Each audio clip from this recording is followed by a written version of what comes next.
big night for streaming at last night's Emmys, but sadly not many people were watching. Ratings, a record low of under 7 million viewers, down from more than 10 million just 1 year ago. That is 30% lower than last year. HBO, meantime, walked away with 34 awards. Game of Thrones, a big winner. Netflix, Amazon, close behind, but that's not helping Netflix shares today. The streaming giant now lagging behind its big competitors, turning negative for the year. Let's talk about the growing competition in the media space with Tom Rogers, former NBC Cable president and Winview executive chairman. It would be easy, Tom, to leap to the conclusion that the traditional broadcast networks, of which for whom we work, your alma mater, are basically dead in these kinds of competitions. The networks, those broadcast networks, didn't win much, if anything, last night. Well, I don't think a broadcast network won an award last night. There were a couple basic cable awards, but FX is going to be Disney and Hulu going forward, so hard to think anything that got an award won't be available on streaming in one way or another. And add the insult to injury of the ratings that you mentioned, which is more severe ratings decline than the broadcasters are seeing, but they are seeing double-digit ratings decline across the board. And that is the big story. Everybody wants to focus on Disney versus Netflix versus Amazon versus HBO. But the bigger story is how rapid is that decline of traditional TV going to be? One more thing on the Emmys, just because that drop of, they lost 3 million viewers from last year's record low, even though all the streaming shows, which are extremely popular, won the award. So what's broken? Is it the Emmys themselves are not interesting to anybody? Should the Emmys themselves have been streamed if that's where all the interest is? I mean, if you're gonna award awards to streamers, right. Why isn't the show on the streaming? content is compelling. It's a great point. I have no doubt that going forward, how to broaden that audience to where people are finding their best TV is going to be something that the Emmys is going to have to focus on. Interesting side note also. We talk a lot about Brexit on CNBC. You might have called these the Bremmys. The British did. The British did win a lot. They did a lot between Fleabag, between John Oliver, Game of Thrones, right? Chernobyl, which came out of Sky TV. You have Black Mirror, which won Best Movie. The actress who won Best Lead in a Drama for Killing Eve. And that was without The Crown. So you have a lot of British TV used to be. There were a lot of British accents on stage last night. On a weekend with Downton Abbey in movie theaters. Right, and usually, British TV traditionally was on PBS. Now it's become mainstream with Stream. So what is it about these streaming companies that has allowed them either to produce or to acquire such excellent shows that the traditional broadcast networks either aren't willing to spend for or have passed on? What?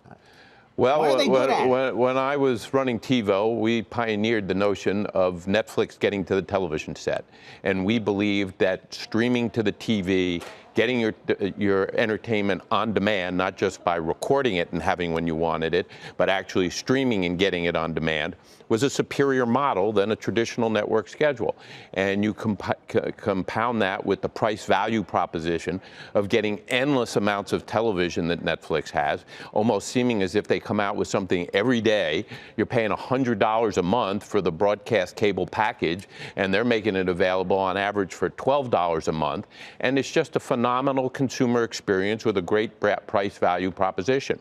So that's what the traditional television world is up against. Right. They've been able to navigate it pretty well from an advertising point of view, because as their advertising declines, they have this argument, well, we're still bigger in terms of a simultaneous audience than anywhere else. Mm-hmm. So that scarcity has allowed them to price up their advertising, and they've been coming out okay on that. And one thing, you mentioned TiVo, and there was a really interesting piece of news out, I believe, over the weekend, that TiVo is going to start running pre-roll advertisements obviously on its boxes, meaning, and we're starting to see this migration happening with streaming. When you stream something, you were getting a ton of ads on a lot of the services these days.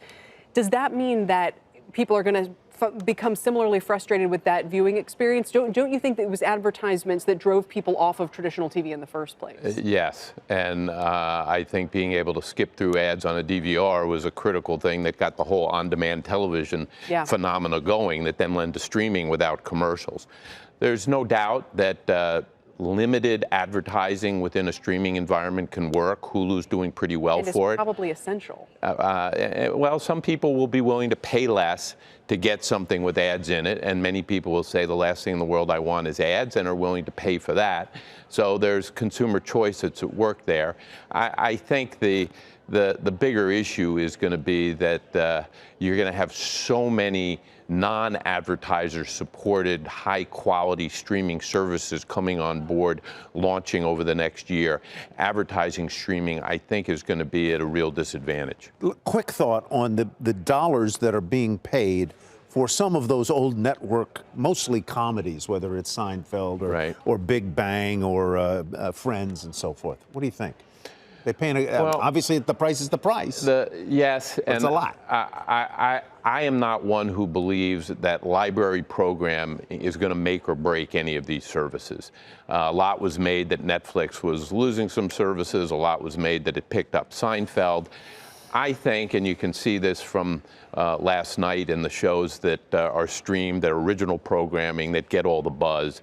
I think subscribers are acquired and subscribers stay, meaning don't churn, which becomes as critical as acquiring them, based on the quality and the frequency of new original programming. And it's nice to have things that are comfort food for people, to be able to sit back and watch your favorite Seinfeld or Office or Friends episode, and they will get a lot of airtime.